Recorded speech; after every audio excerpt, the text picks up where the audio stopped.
और आज से देश में कोरोना वैक्सीनेशन के तीसरे चरण के लिए रजिस्ट्रेशन की शुरुआत होने जा रही है। 1 मई से 18 साल और उससे ऊपर वाले लोगों को वैक्सीन लगाई जाएगी।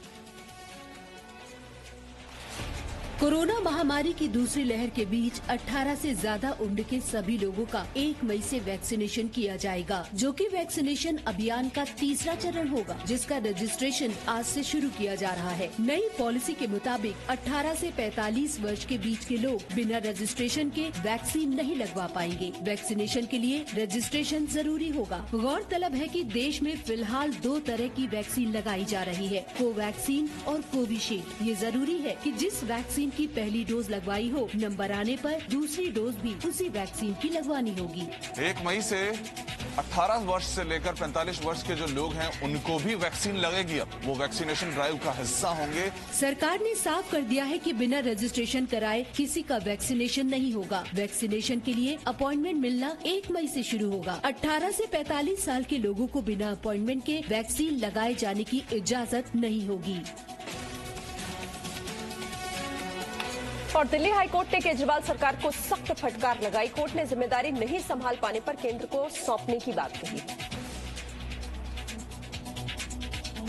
ऑक्सीजन की किल्लत पर हाईकोर्ट में दिल्ली सरकार को कड़ी फटकार लगी। कोर्ट ने कहा कि विश्वास डगमगा रहा है। दिल्ली हाईकोर्ट ने दिल्ली सरकार से कहा कि आपसे दिल्ली के हालात नहीं संभल रहे तो बताएं, हम केंद्र को कह देते हैं। हाईकोर्ट ने इसके बाद दिल्ली सरकार को ऑक्सीजन प्लांट नियंत्रण में लेने का आदेश दिया और कहा कि अगर आपसे ये काम नहीं हो पा रहा है तो हम केंद्र सरकार को ये आदेश देते हैं। ऑक्सीजन रिफिलर्स पर सख्त टिप्पणी करते हुए कोर्ट ने कहा कि ये समय लोगों की मदद करने का है, गिद्धों जैसा बर्ताव न करें। दिल्ली सरकार को चीजों को व्यवस्थित करने का निर्देश देते हुए हाईकोर्ट ने कहा, अपने घर को ठीक कीजिए। अगर आप इसे नहीं संभाल सकते तो हम केंद्र सरकार से चीजें अपने हाथ में लेने को कहेंगे। दिल्ली में बीते 24 घंटे में कोरोना के 24,149 मामले सामने आए हैं। इस दौरान 381 लोगों की मौत हुई है। ये अब तक का सबसे ज्यादा आंकड़ा है। दिल्ली में सक्रिय मामलों की संख्या 98,264 है। ऑक्सीजन आपूर्ति को लेकर सुप्रीम कोर्ट में सुनवाई। केंद्र ने कोर्ट को युद्ध स्तर पर काम करने की बात बताई।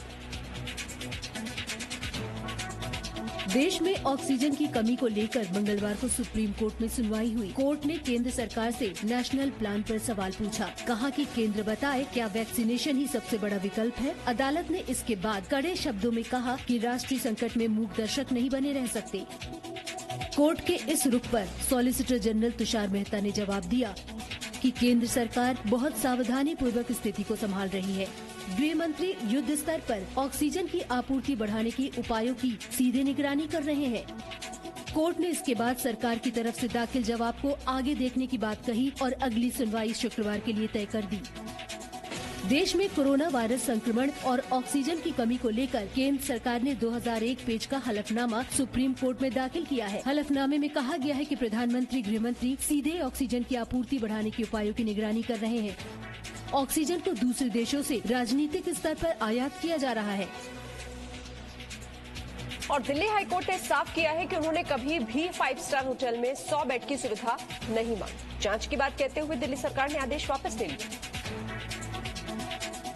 दिल्ली के अशोका होटल में केजरीवाल सरकार की तरफ से 100 कमरे बुक किए जाने पर दिल्ली सरकार को कड़ी फटकार लगी। केजरीवाल सरकार ने अशोका होटल में हाई कोर्ट के जजेस, स्टाफ और उनके परिवार के लिए 100 कमरे बुक करवाए थे और बयान जारी कर कहा था कि हाई कोर्ट के निवेदन पर ऐसा किया जा रहा है। आज सुनवाई के दौरान हाई कोर्ट ने कहा, हमने कभी ये नहीं कहा कि 5 स्टार होटल में हमारे लिए कमरे बुक कीजिए। इस पर जल्द सही कदम उठाइए। दिल्ली सरकार के वकील ने कोर्ट में कहा कि मीडिया में गलत खबरें चलाई जा रही है। इस पर दिल्ली हाईकोर्ट ने कहा कि मीडिया में गलत रिपोर्टिंग नहीं की गई है। दिल्ली हाईकोर्ट ने कहा कि दिल्ली सरकार के इस कदम से ऐसा लग रहा है जैसे जजेस ने अपने फायदे के लिए ऐसा किया या फिर दिल्ली सरकार ने हाईकोर्ट को खुश करने के लिए ये कदम उठाया। सूत्रों के मुताबिक होटल कमरे बुक कराने को लेकर दिल्ली के मुख्यमंत्री, उप मुख्यमंत्री, यहाँ तक कि स्वास्थ्य मंत्री तक को जानकारी नहीं थी। इस आदेश की कॉपी इनमें से किसी को भी नहीं भेजी गयी।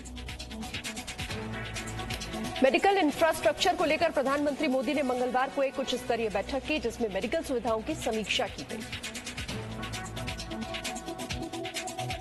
देश में कोरोना संकट के बीच मंगलवार को प्रधानमंत्री मोदी ने एक बार फिर हाई लेवल मीटिंग की। इस बैठक में प्रधानमंत्री ने देश में मौजूदा मेडिकल इंफ्रास्ट्रक्चर की समीक्षा की। प्रधानमंत्री मोदी ने अधिकारियों से हेल्थ इंफ्रास्ट्रक्चर को तेजी से विकसित करने का भी निर्देश दिया। प्रधानमंत्री मोदी ने अधिकारियों को ये भी निर्देश दिया कि वे PSA ऑक्सीजन प्लांट को जल्द से जल्द शुरू करने के लिए राज्य सरकारों के साथ मिलकर काम करें। वहीं अधिकारियों ने प्रधानमंत्री को इस बात की भी जानकारी दी कि वे राज्यों को PSA ऑक्सीजन प्लांट स्थापित करने के लिए प्रोत्साहित कर रहे हैं। इस दौरान अधिकारियों ने प्रधानमंत्री मोदी को देश में ऑक्सीजन की उपलब्धता और आपूर्ति में तेजी लाने के लिए किए जा रहे प्रयासों के बारे में जानकारी दी। इसके अलावा मेडिकल इंफ्रास्ट्रक्चर और कोरोना प्रबंधन पर काम कर रहे सशक्त समूह ने PM को बेड और CSU की उपलब्धता को बढ़ाने के लिए किए जा रही कोशिशों की भी जानकारी दी। रूस की कंपनी को इजाजत मिलते ही एक जहाज रेमडेसिविर के 10 लाख पैक भारत के लिए रवाना हो जाएगा। भारत की अपील को जल्द हरी झंडी मिल सकती है। रूस की एक दवा कंपनी ने मंगलवार को कहा है कि वे रूसी सरकार के उस फैसले का इंतजार कर रही है जो कोरोना में तेजी से लड़ने में मदद के लिए मई के आखिरी तक भारत को रेमडेसिविर एंटीवायरल ड्रग के 10 लाख पैक तक शिप करने की इजाजत देगा। भारत के अनुरोध पर रूसी सरकार जल्द ही इसकी इजाजत दे सकती है। रेमडेसिविर दवा की शिपमेंट मानवीय सहायता के रूप में भेजी जा सकती है। अगले 15 दिनों में ऑक्सीजन और रेमडेसिविर की आयात की प्रक्रिया शुरू हो जाएगी। जानकारी के मुताबिक रूस का कहना है कि वो हर हफ्ते 3-4 लाख रेमडेसिविर इंजेक्शन की आपूर्ति कर सकता है। इस संख्या को बाद में बढ़ाया भी जाएगा। गौरतलब है कि भारत में इस वक्त ऑक्सीजन की कमी है, जिस वजह से कोरोना मरीज अस्पतालों के बाहर ही ऑक्सीजन की वजह से परेशान हो रहे हैं। हालांकि सरकार ऑक्सीजन की कमी को दुरुस्त करने की पूरी कोशिश कर रही है। केंद्र सरकार ने ट्रेन से लेकर वायु सेना तक को ऑक्सीजन की आपूर्ति में लगा दिया है। पंचायत चुनाव को लेकर इलाहाबाद हाईकोर्ट ने यूपी सरकार से सवाल पूछे हैं। यूपी सरकार ने कहा कि कोर्ट के आदेश के बाद ही पंचायत चुनाव कराए गए।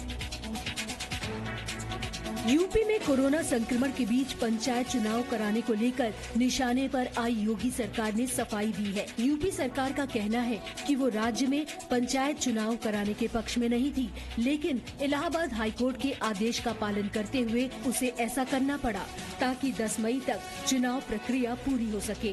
पंचायत चुनाव को लेकर याचिकाओं और हाईकोर्ट के बाद के फैसले ने राज्य सरकार को चुनाव कराने के लिए मजबूर कर दिया। यूपी में 4 चरण के पंचायत चुनाव 15 अप्रैल से शुरू हुए थे और मतों की गिनती और नतीजों की घोषणा 2 मई को होनी है। कोविड संक्रमण रोकथाम को लेकर दाखिल याचिका पर सुनवाई के दौरान कोर्ट ने कहा, कोरोना के खतरे को देखते हुए लोगों की जरूरत के मुताबिक स्वास्थ्य सुविधाएं नहीं मिल रही हैं। गैर कोविड मरीजों को भी इलाज के लिए भटकना पड़ रहा है। उन्हें इलाज के लिए बेड नहीं मिल रहा है। हालात को देखते हुए अस्थायी वार्ड बनाने के बारे में भी सोचना चाहिए। एम्बुलेंस की सुविधाओं में भी बढ़ोतरी की जानी चाहिए। मध्य प्रदेश के रतलाम में PPE किट पहनकर शादी की सारी रस्में निभाई गई।